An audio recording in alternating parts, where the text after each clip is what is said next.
Okay, so if you haven't already, like, share, subscribe, all right?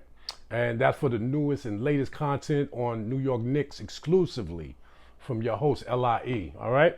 So today's question is, why isn't Bernard King's number retired? And that's a big question. So in 1984, the NBA featured stars like Magic Johnson, Larry Bird, Julius Erving, and Bernard King has definitely earned his place in that spot also. He's definitely on that level, okay? He was a four-time All-Star. He was a four-time NBA team player. He was the best scorer in the NBA in the 84-85 season. One of the 50th greatest, he was voted. And, that's an elite list. There have been thousands of players that came through the NBA, but Bernard is one of the top 50. That's very exclusive, all right? So he was inducted into the Naismith Hall of Fame in September 2013. These are all the accolades of Bernard. And it's not just the NBA, though. The Brooklyn native from Fort Hamilton, he played in college and he graced the cover of Sports Illustrated and, at the University of Tennessee, if you guys don't know. So he was an overall 7th pick in the NBA, man. He was in the top 10, all right? So his jersey was also retired, his number 53 jersey at the University of Tennessee. Hint, hint, Knicks. We need to do something with this in the professional level, all right? So, people are going to say Bernard didn't play too long with the Knicks. It was about 4 seasons. But I'll tell you, he was dynamic with the Knicks. And if you look at it, and if you look at the games, the fear he instilled on opposing players, it was amazing. So he earned the respect of the NBA, basically, by averaging 34 points in the postseason. Amazing. Who does that?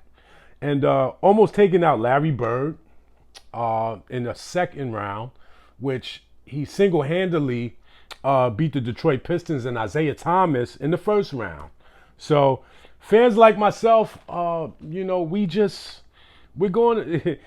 too young to go back to the 70s Knicks with, Clyde and Bill Bradley and Earl the Pearl Monroe and Dick Barnett, fallback baby. But, we respect those teams. And those are the teams that made us loyal Knicks fans for the organization. Also the 90s teams. Let's not get it mixed up. They're great.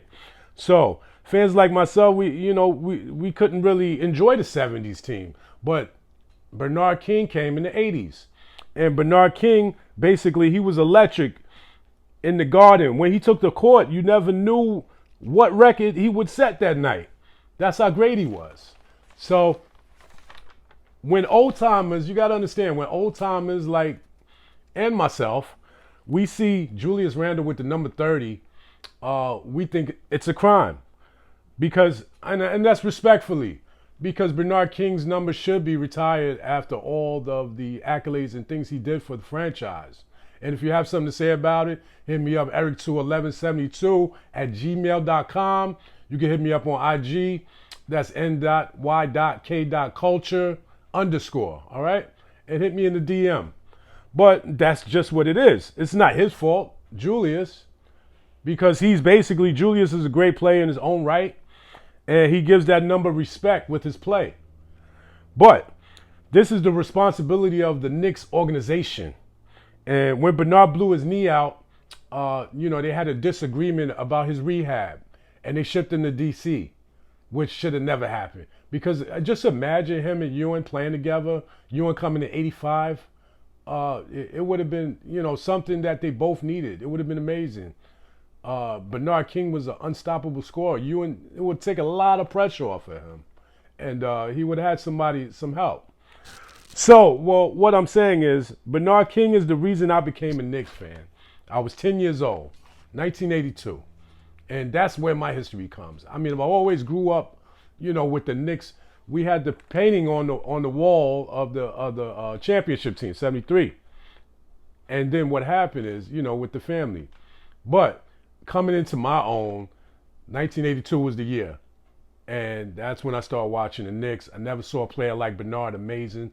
unstoppable scorer. He was Jordan before Jordan. As a matter of fact, that season Jordan came out, like I said, he was the top scorer of the league. He was the scoring champion. So that's why I became. He's the greatest Knicks scorer, and he's basically the definition of New York Knicks culture. Bernard King the Great from Brooklyn. All right, he's a hometown kid. So like, share, subscribe again, and tune into the next episode. We got a game today.